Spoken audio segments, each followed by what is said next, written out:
சிறுமி கொலை வழக்கில் குற்றவாளி தஷ்வந்துக்கு விதிக்கப்பட்ட தூக்கு தண்டனையை உச்சநீதிமன்றம் ரத்து செய்து உத்தரவிட்டிருக்கு. சிறுமி ஹாசினி கொலை வழக்கில் குற்றவாளி தஷ்வந்துக்கு விதிக்கப்பட்ட தூக்கு தண்டனையை உச்சநீதிமன்றம் ரத்து செய்து உத்தரவிட்டுள்ளது. செங்கல்பட்டு மாவட்டம் குன்றத்தூரைச் சேர்ந்த தஷ்வந்த் ஹாசினி என்ற சிறுமியை பாலியல் வன்கொடுமை செய்து கொலை செய்ததாக கைது செய்யப்பட்டு சிறையில் அடைக்கப்பட்டார். பின்னர் ஜாமீனில் வெளியே வந்த தஷ்வந்த் தன் தாய் சரளாவை கடந்த 2017ஆம் ஆண்டு கொலை செய்து மும்பை தப்பிய நிலையில் தனிப்படை போலீசாரால் கைது செய்யப்பட்டார். இந்த நிலையில் சிறுமி ஹாசினி கொலை வழக்கில் தஷ்வந்துக்கு தூக்கு தண்டனை விதித்து செங்கல்பட்டு மகளிர் நீதிமன்றம் தீர்ப்பளித்தது. இதை எதிர்த்து உச்சநீதிமன்றத்தில் தஷ்வந்த் தாக்கல் செய்த மேல்முறையீட்டு மனுவை விசாரித்த நீதிபதி விக்ரம்நாத் ஹாசினி கொலை வழக்கில் தஷ்வந்துக்கு எதிராக போதிய ஆதாரங்கள் தாக்கல் செய்யவில்லை என்று கூறி தூக்கு தண்டனையை ரத்து செய்தும் வழக்கிலிருந்து அவரை விடுவித்தும் உத்தரவிட்டார். ஏற்கனவே தனது தாயார் கொலை வழக்கில் தந்தை பிறழ் சாட்சியாக மாறியதால் தஷ்வந்த் விடுதலை செய்யப்பட்ட நிலையில் ஹாசினி கொலை வழக்கிலும் அவர் விடுவிக்கப்பட்டுள்ளார். வாணியம்பாடி அருகே குழந்தையை கடத்த முயன்ற வட மாநில நபரை பொதுமக்கள் தர்ம அடி கொடுத்த சம்பவம் பரபரப்பை ஏற்படுத்தியுள்ளது.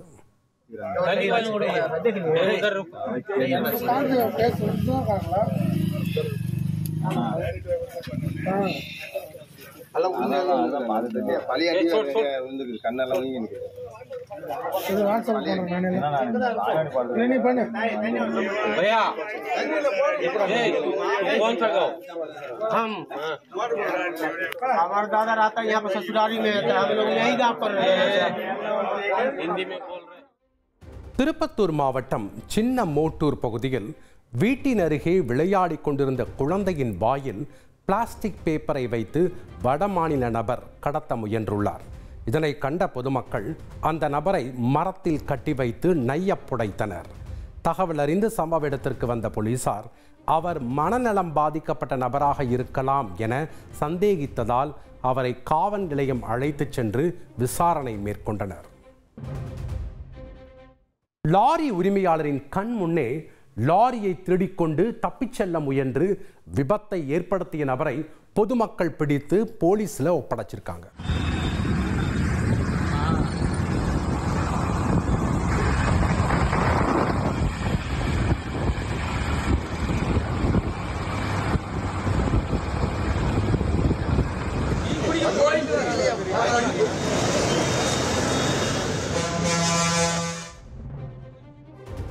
சேலத்தைச் சேர்ந்த கௌதம் குமார் என்பவர் சீலநாயக்கன்பட்டியில் இருந்து பார்சல்களை ஏற்றிச் சென்ற போது வெண்ணங்குடி அருகே லாரியை நிறுத்திவிட்டு டீ குடிக்க சென்றுள்ளார்.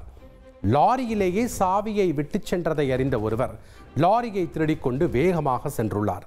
இதை பார்த்து அதிர்ச்சி அடைந்த கௌதம் குமார் பின்தொடர்ந்து சென்ற போது ஓரிடத்தில் முன்னால் சென்ற ஆட்டோவை இடித்து அருகில் உள்ள கட்டிடத்தின் மீது மோதி லாரி நின்றது. இதையடுத்து லாரியை திருடிச் சென்ற நபரை அந்த பகுதி மக்களின் உதவியுடன் பிடித்து காவல் நிலையத்தில் அவர் ஒப்படைத்தார். கேரளாவில் அமீபா மூளை காய்ச்சலுக்கு சிகிச்சை பெற்று வந்த மகள் உயிரிழந்ததால் கோபமடைந்த தந்தை அரசு மருத்துவரை அரிவாளால் வெட்டிய சம்பவம் அதிர்ச்சியை ஏற்படுத்தியிருக்கு.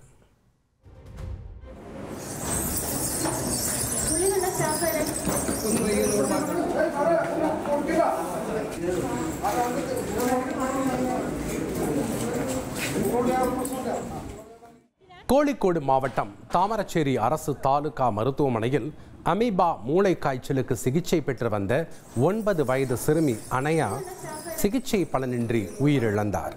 இதனால் ஆத்திரமடைந்த அவரது தந்தை சனு மருத்துவர் விபினை அரிவாளால் வெட்டியுள்ளார். இதில் படுகாயமடைந்த மருத்துவரை சக ஊழியர்கள் மீட்டு சென்று தனியார் மருத்துவமனையில் அனுமதித்தனர். தகவல் அறிந்து விரைந்து வந்த போலீசார் சிறுமியின் தந்தையை கைது செய்தனர். மருத்துவர் மீதான தாக்குதலை கண்டித்து மருத்துவமனை ஊழியர்கள் போராட்டத்தில் ஈடுபட்டதால் பரபரப்பு ஏற்பட்டது. இதற்கிடையே சிறுமியின் தந்தை மீது சட்டப்படி நடவடிக்கை எடுக்கப்படும் என சுகாதாரத்துறை அமைச்சர் வீணா ஜார்ஜ் உறுதியளித்துள்ளார். ஆந்திர மாநிலத்தில் உள்ள ஒரு பட்டாசு ஆலையில் ஏற்பட்ட வெடி விபத்தில் 7 பேர் உடல் கருகி பரிதாபமா உயிரிழந்திருக்காங்க.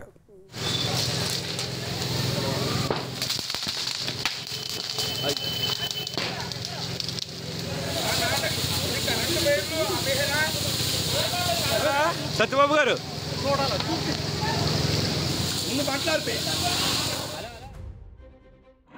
ஆந்திர மாநிலம் அம்பேத்கர் கோனசீமா மாவட்டத்தில் உள்ள ராயவரம் மண்டல் கிராமத்தில் அந்த தனியார் பட்டாசாலை இயங்கி வருகிறது.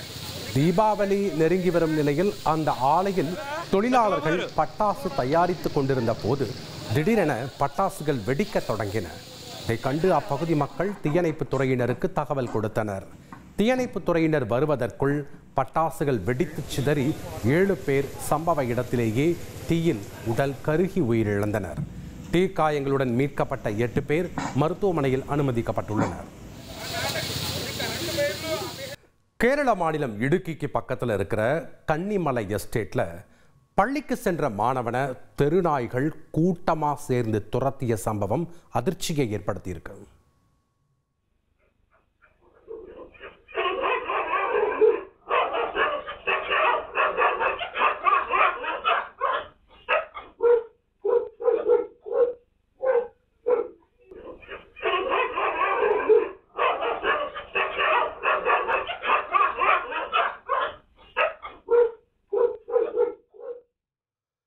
ரயில்வே நிலத்தை ஆக்கிரமிச்சு கட்டப்பட்ட 44 குடியிருப்புகள் இடித்து தள்ளப்பட்டிருக்கு. இதனால பொதுமக்கள் வீதியில குடியேறி இருக்காங்க.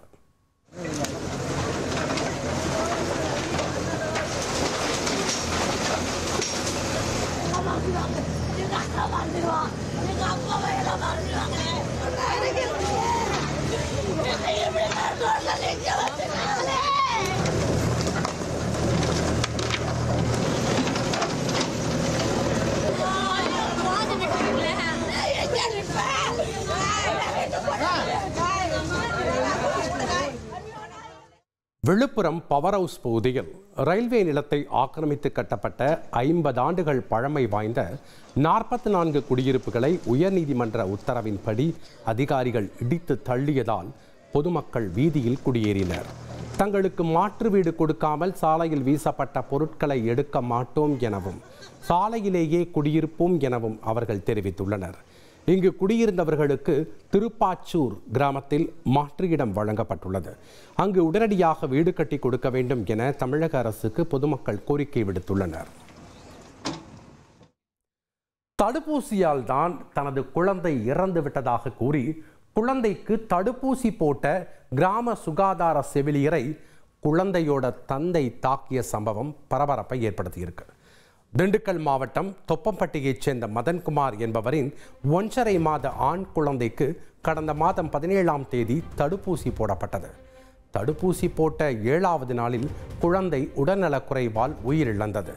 இதையடுத்து தனது குழந்தையின் இறப்புக்கு கிராம சுகாதார செவிலியர் வைஜெயந்தி போட்ட தடுப்பூசியே காரணம் என கருதிய மதன்குமார் களப்பணியில் இருந்த செவிலியர்கள் வைஜெயந்தி மாலா மற்றும் ஹேமலதாவை தாக்கினார்.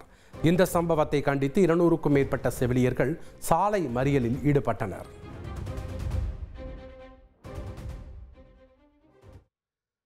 தருமபுரி மாவட்டம் அரூர் தேசிய நெடுஞ்சாலையில் மதுபான பாட்டில்களை ஏற்றிக்கொண்டு வந்த லாரி தலை கீழாக கவிழ்ந்து விபத்திற்குள்ளானதில் லாரி ஓட்டுநர் சம்பவ இடத்திலேயே உயிரிழந்திருக்கிறார்.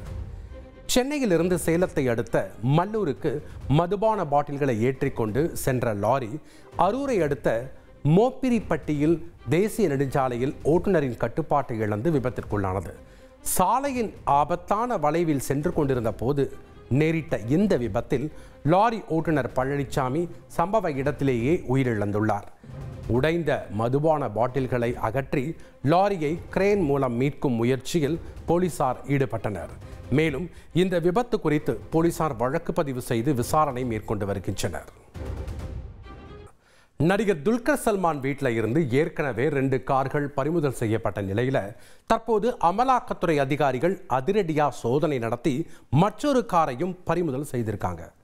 வங்கியை ஏமாற்றி 100 கோடி ரூபாயை மோசடி செய்துவிட்டு ஃபாரினுக்கு தப்பி சென்ற ஹீரோவின் மாஸ்டர் மைண்டை லக்கி பாஸ்கர் திரைப்படத்தில் பார்த்து பிரமித்திருப்போம். ரீலில் கோடிகளை சுருட்டிவிட்டு சிபிஐ அதிகாரிகளுக்கே விபூதி அடித்த லக்கி பாஸ்கரால் ரியலில் அமலாக்கத்துறை அதிகாரிகளிடம் தப்பிக்க முடியவில்லை. பூட்டானிலிருந்து சட்டவிரோதமாக கார்களை இறக்குமதி செய்த விவகாரத்தில் வசமாக சிக்கிக் கொண்டுள்ளார் நடிகர் துல்கர் சல்மான்.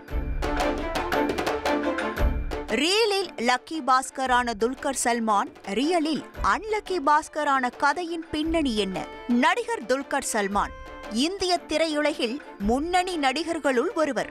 மலையாளம், தமிழ், தெலுங்கு, ஹிந்தி என பல மொழி திரைப்படங்களில் நடித்து உச்ச நடிகராக வலம் வருகிறார். அதிக சம்பளம் வாங்கும் மலையாள நடிகர்களுள் துல்கரும் ஒருவர். களி, ஓ காதல் கண்மணி, கண்ணும் கண்ணும் கொள்ளையடித்தால், சீதாராமம், லக்கி பாஸ்கர் என இவர் நடித்த பல படங்கள் ஹிட்லிஸ்ட் தான். சமீபத்தில் தயாரிப்பாளராக களமிறங்கி வேஃபேரர் பிலிம்ஸ் நிறுவனம் மூலம் உருவாக்கிய லோகா சாப்டர் 1 என்ற திரைப்படம் 300 கோடி ரூபாய்க்கு மேல் வசூலாக பெரும் வரவேற்பை பெற்ற தற்போது நடிப்பு, தயாரிப்பு என கொடிகட்டி பறக்கும் நடிகர் துல்கர் சல்மானை அமலாக்கத்துறை கட்டம் கட்டி இருக்கிறது. பூட்டான் ராணுவத்தால் கைவிடப்பட்ட லேண்ட் குரூசர்ஸ், லேண்ட் ரோவர்கள், டாடா XUV-க்கள் போன்ற சொகுசு கார்கள் மற்றும் மஹிந்திரா, டாடா லாரிகள் உள்ளிட்ட 150 வாகனங்களை குறைந்த விலைக்கு ஏலம் எடுத்து முறையாக வரி கட்டாமல் சட்டவிரோதமாக இந்தியாவிற்குள் கொண்டு வரப்படுவதாக புகார்கள் எழுந்தன. இதுகுறித்து சுங்கத்துறை அதிகாரிகள் கடந்த செப்டம்பர் மாதம் கேரளாவில் ஆபரேஷன் நும்கூர் என்ற பெயரில் நடத்தப்பட்ட சோதனையில் நடிகர்கள் பிருத்திவிராஜ் மற்றும் துல்கர் சல்மான் ஆகியோர் சிக்கினர். தீவிர விசாரணைக்கு பிறகு துல்கர் சல்மானின் 2 விண்டேஜ் லேண்ட் ரோவர் டிஃபெண்டர் கார்களை சுங்கத்துறை பறிமுதல் செய்தது. இதனையடுத்து கொச்சியில் உள்ள சுங்க ஆணையரகம் தற்போது நடிகர் துல்கர் சல்மானுக்கு சொந்தமான மற்றொரு காரையும் பறிமுதல் செய்துள்ளது. கடந்த வாரம் பறிமுதல் செய்யப்பட்ட கார் துல்கர் சல்மான் நடித்த லக்கி பாஸ்கர் படத்தில் இடம்பெற்றிருந்ததும் குறிப்பிடத்தக்கது. இந்த நிலையில் சட்டவிரோத பணப்பரிமாற்றம், உயர்தர சொகுசு வாகனங்களை கடத்தியது மற்றும் அங்கீகரிக்கப்படாத அந்நிய செலவாணி பரிவர்த்தனைகள் தொடர்பாக அமலாக்கத்துறையின் கொச்சி மண்டல அலுவலகம் கேரளா மற்றும் தமிழ்நாடு முழுவதும் உள்ள 17 இடங்களில் சோதனை நடத்தினார்கள். இந்த சோதனைகள் ஃபெமா சட்டத்தின் கீழ் நடத்தப்படுகின்றன. நடிகர்கள் பிருத்திவிராஜ், துல்கர் சல்மான் மற்றும் அமித் சக்கலக்கல் ஆகியோரின் வீடுகளில் சோதனைகள் நடைபெறுகின்றன. இந்தியா, பூட்டான், நேபாள எல்லைகள் வழியாக சொகுசு கார்களை சட்டவிரோதமாக இறக்குமதி செய்த சிண்டிகேட் குறித்த தகவல்களின் அடிப்படையில் இந்த சோதனைகளை அமலாக்கத்துறை நடத்தியது. முதற்கட்ட விசாரணையில் கோயம்புத்தூரை அடிப்படையாக கொண்ட ஒரு நெட்வொர்க் இந்திய ராணுவம், அமெரிக்க தூதரகம் மற்றும் வெளியுறவுத்துறை அமைச்சகம் ஆகியவற்றின் பெயரில் போலி ஆவணங்களை பயன்படுத்தி மோசடியில் ஈடுபட்டது தெரியவந்துள்ளது. இந்த வாகனங்கள் பின்னர் அருணாச்சல பிரதேசம், இமாச்சல பிரதேசம் மற்றும் பிற மாநிலங்களில் உள்ள வட்டார போக்குவரத்து அலுவலகங்களில் மோசடியாக பதிவு செய்யப்பட்டுள்ளன. பதிவு செய்யப்பட்ட வாகனங்கள் சினிமா துறை உட்பட மிகப்பெரிய தொழிலதிபர்களுக்கு குறைவான விலைக்கு விற்கப்பட்டுள்ளன. அங்கீகரிக்கப்படாத அந்நிய செலவாணி பரிவர்த்தனைகள் மற்றும் ஹவாலா மூலம் பணம் செலுத்தி ஃபெமா சட்டத்தை மீறியது கண்டுபிடிக்கப்பட்டுள்ளது. முக்கியமாக அமலாக்கத்துறை விசாரணையில் சட்டத்தை மீறி மத்திய அரசுக்கு இழப்பு ஏற்படும் வகையில் உயர் ரக சொகுசு கார்கள் எவ்வாறு வாங்கினார்கள், அதற்கு பணம் எந்த வகையில் செலுத்தப்பட்டது, கார்களை வாங்கியவர்கள் மோசடி நெட்வொர்க் மூலம் ஹவாலா பண பரிமாற்றம் மற்றும் அந்நிய செலாவணி எப்படி செய்தனர் ஆகியவற்றை கண்டறிய விசாரணைகள் தொடர்ந்து நடைபெற்று வருகின்றன.